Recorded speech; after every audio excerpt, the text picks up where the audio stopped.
എല്ലാവർക്കും സലു സിമ്പിൾ റെസിപ്പീസിലേക്ക് സ്വാഗതം. ഇന്ന് നമുക്ക് റെസ്റ്റോറൻറ്റിലൊക്കെ കിട്ടുന്നത് പോലെ നല്ല കൊഴുകൊഴുത്ത പെർഫെക്റ്റ് ആയിട്ടുള്ള ഈസി ബട്ടർ ചിക്കൻ എങ്ങനെയാണ് തയ്യാറാക്കുന്നതെന്ന് നോക്കാം. അപ്പോൾ അതിനു വേണ്ടി 450 ഗ്രാം ബോൺലെസ് ചിക്കനിലേക്ക് 1.5 ടേബിൾ സ്പൂൺ കാശ്മീരി ചില്ലി പൗഡറും 1 ടീസ്പൂൺ ഉപ്പും 1 ടേബിൾ സ്പൂൺ കസൂരി മേത്തിയും അതായത് ഉലുവയില ഉണക്കി പൊടിച്ചത് 2 ടേബിൾ സ്പൂൺ തൈരും കൂടി ചേർത്ത് ഒന്ന് മിക്സ് ചെയ്ത് കൊടുക്കാം. അപ്പൊ തൈരിന്റെ അളവ് കൂടൊന്നും വേണ്ട, ഈ ഒരു പരുവത്തിൽ മതിയാവും. അപ്പൊ ഞാൻ ഈ ഒരു സൈസിലാണ് ചിക്കൻ കട്ട് ചെയ്ത് എടുത്തത് കേട്ടോ. അപ്പൊ ഇതിപ്പം നമ്മൾ 10 മിനിറ്റ് മാറ്റി വെക്കും. പിന്നെ നമുക്കിതിലേക്ക് പഴുത്ത നല്ല കളറുള്ള 6 തക്കാളി, 1 ടേബിൾ സ്പൂൺ ഇഞ്ചി നീളത്തിലരിഞ്ഞത്, 3 ഏലക്ക, ഒരു 4 പച്ചമുളക് കീറിയത്, ഒരു 6-7 വെളുത്തുള്ളി അല്ലി, 1/4 കപ്പ് അണ്ടിപ്പരിപ്പ്. അപ്പൊ ഞാനിവിടെ 200 ml തിളച്ച വെള്ളം ഒരു പാത്രത്തിലേക്ക് ഒഴിച്ചു കൊടുത്ത് ഗ്യാസ് ഓൺ ചെയ്തിട്ടുണ്ട്. ഇതിലേക്ക് നമ്മൾ ഈ എടുത്തു വെച്ചിരിക്കുന്ന ഈ എല്ലാ വെജിറ്റബിൾസും ഇട്ട് കൊടുക്കാം.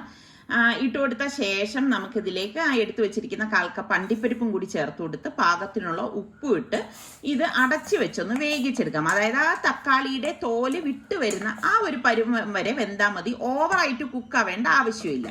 അപ്പൊ ഞാൻ ഇത് ഇപ്പൊ നോക്കി അടപ്പ് മാറ്റിയപ്പോഴേക്ക് എല്ലാം പാകത്തിന് വെന്ത് വന്നിട്ടുണ്ട്. അപ്പൊ ഇനി ഇത് ഞാൻ ഗ്യാസ് ഓഫ് ചെയ്ത് തണുത്ത ശേഷം മിക്സിയിലിട്ട് ഒന്ന് അടിച്ചെടുക്കും കേട്ടോ. അപ്പൊ ഇത് നമുക്ക് മാറ്റി വെക്കാം. ഞാനൊരു പാനിലേക്ക് 50 ഗ്രാമിന്റെ ബട്ടറും ഏകദേശം 1 ടേബിൾ സ്പൂൺ ഓയിലും കൂടി ഒഴിച്ചു കൊടുക്കാണ്. വെളിച്ചെണ്ണ ഉപയോഗിക്കരുത് കേട്ടോ. അപ്പം ബട്ടർ മാത്രം ഇട്ടാലും കരിഞ്ഞു പോകും. അപ്പൊ ആ ബട്ടർ ഒന്ന് മെൽറ്റായി വരുന്ന സമയത്ത് നമുക്ക് ഈ മാരിനേറ്റ് ചെയ്ത് വെച്ചിരിക്കുന്ന ചിക്കൻ പീസസ് ഫുള്ളായിട്ട് ഇതിലേക്ക് ഇട്ടിട്ട് നമുക്കൊന്ന് ലെവൽ ചെയ്ത് വെച്ച് കൊടുക്കണം. ഇത് നിങ്ങൾ ശ്രദ്ധിക്കേണ്ട കാര്യം എന്ന് വെച്ചാൽ ഓവർ കുക്കാവാൻ പാടില്ല. അപ്പൊ ഒരു സൈഡ് റെഡി ആവുമ്പോൾ തന്നെ നമുക്ക് മറിച്ചിട്ട് കൊടുക്കണം. പെട്ടെന്ന് റെഡി ആയിക്കുണ്ട് കേട്ടോ. അപ്പൊ അത് പ്രത്യേകം ശ്രദ്ധിച്ചേക്കണം. ഇതിൽ നമ്മൾ കളറോ ഒന്നും ചേർത്തിട്ടില്ല, കാശ്മീരി ചില്ലി പൗഡർ മാത്രമേ ഞാൻ ഉപയോഗിക്കാറുള്ളൂ. അപ്പൊ നമ്മളിത് ഫ്രൈ ആയി വരുമ്പോഴേക്ക് ഞാൻ ഈ ചിക്കൻ പീസസ് ഒതുക്കിയിട്ട് മാറ്റാണ്. ഈ ഇരിക്കുന്ന ഗ്രേവി, അതായത് ആ ഒരു ഓയിലിന്റെ ഇത് കളയരുത്, അത് നമുക്കിനി ആവശ്യമുണ്ട്. അപ്പൊ മിക്സിയുടെ ജാറിലേക്ക് നമ്മളുടെ ഈ ടൊമാറ്റോയുടെ കൂട്ടിട്ട് അരച്ചെടുത്തതാണ്. അരച്ചിട്ട് ഒരു അരിപ്പയെ കൂടി അരിച്ചെടുക്കണം. അപ്പം അതിൻ്റെ ആ ഒരു വേസ്റ്റ് ഒന്നും നമ്മൾ ഇതിലേക്ക് ഇടരുത് കേട്ടോ. മറ്റൊരു പാനിലേക്ക് നമ്മൾ വീണ്ടും 50 ഗ്രാമിന്റെ ബട്ടർ ഇട്ടിട്ട് ഒരു 2 പച്ചമുളക്, 1 ടേബിൾ സ്പൂൺ ഇഞ്ചി നീളത്തിലരിഞ്ഞത്, 5-6 വെളുത്തുള്ളി അല്ലി ഇത്രയും കൂടി ഇട്ടിട്ട് ഒന്ന് വഴറ്റി കൊടുക്കണം. ഇതോടൊപ്പം തന്നെ തീ കുറച്ചിട്ട് 1 ടീസ്പൂൺ മല്ലിപ്പൊടിയും 1 ടീസ്പൂൺ മുളക് പൊടിയും കൂടി ചേർത്ത് കൊടുക്കാം. ചേർത്ത് കൊടുത്ത് പൊടി കരിയാതെ ഒന്ന് ഇളക്കി കൊടുത്ത ശേഷം നമ്മൾ ഈ ഉണ്ടാക്കിയിരിക്കുന്ന തക്കാളി സോസ് ഉണ്ടല്ലോ, അത് ഇതിലേക്ക് ഒഴിച്ചു കൊടുക്കാം. ഫുള്ളായിട്ട് ഒഴിച്ചു കൊടുത്തിട്ട് നന്നായിട്ടൊന്ന് ഇളക്കി കൊടുക്കണം. അപ്പൊ എല്ലാം ആ ഒരു മസാലക്കൂട്ടൊക്കെ ഇതിൽ മിക്സ് ആവത്തക്ക രീതിയിൽ വേണം നമ്മളിത് ഇളക്കിയെടുക്കാനുള്ളത്. ഇളക്കിയെടുത്ത ശേഷം നമ്മൾ ഈ മാറ്റി വെച്ചിരിക്കുന്ന ഫ്രൈ ചെയ്ത ആ ഒരു മസാലക്കൂട്ടുണ്ടല്ലോ, അത് ഇതിലേക്ക് ഫുള്ളായിട്ട് ഞാൻ ഒഴിച്ചു കൊടുക്കുകയാണ്. കാരണം അതിൻ്റെ ആ ഒരു ഫ്ലേവർ ഇതിലേക്ക് പിടിക്കാൻ വേണ്ടിയിട്ടാണ് അങ്ങനെ ചെയ്യണത്. എന്നിട്ട് നല്ലതുപോലെ ഇളക്കിയെടുക്കണം. അപ്പൊ ഇനി ഇതിപ്പം ഒരു തിള വരണം കേട്ടോ. അപ്പൊ ഇതുപോലെ തിള വന്ന് കുറുകി വരുന്ന സമയത്ത് 1 ടേബിൾ സ്പൂൺ പഞ്ചസാര ഞാൻ ഇതിലേക്ക് ചേർത്ത് കൊടുക്കാണ്. പഞ്ചസാര മസ്റ്റ് ആയിട്ട് വേണം. ഇതിൽ ഞാൻ പറയുന്ന ഓരോ ഐറ്റംസും നിർബന്ധമായിട്ട് നിങ്ങൾ ചേർത്താൽ മാത്രമേ നല്ല പെർഫെക്റ്റ് ആയിട്ട് കിട്ടത്തുള്ളൂ.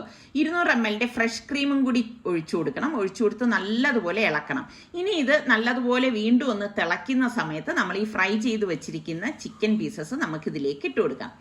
അപ്പൊ ഇത് വെച്ചുകൊണ്ട് തന്നെ നമുക്ക് നമ്മളുടെ ഫിഷൊക്കെ ഉണ്ടെങ്കിൽ, അതായത് നെയ്മീൻ പോലത്തെയുള്ള ഫിഷ് ഉണ്ടെങ്കിൽ നമുക്ക് ബട്ടർ ഫിഷും തയ്യാറാക്കാം ഈ ഒരു രീതിയിൽ തന്നെ കേട്ടോ.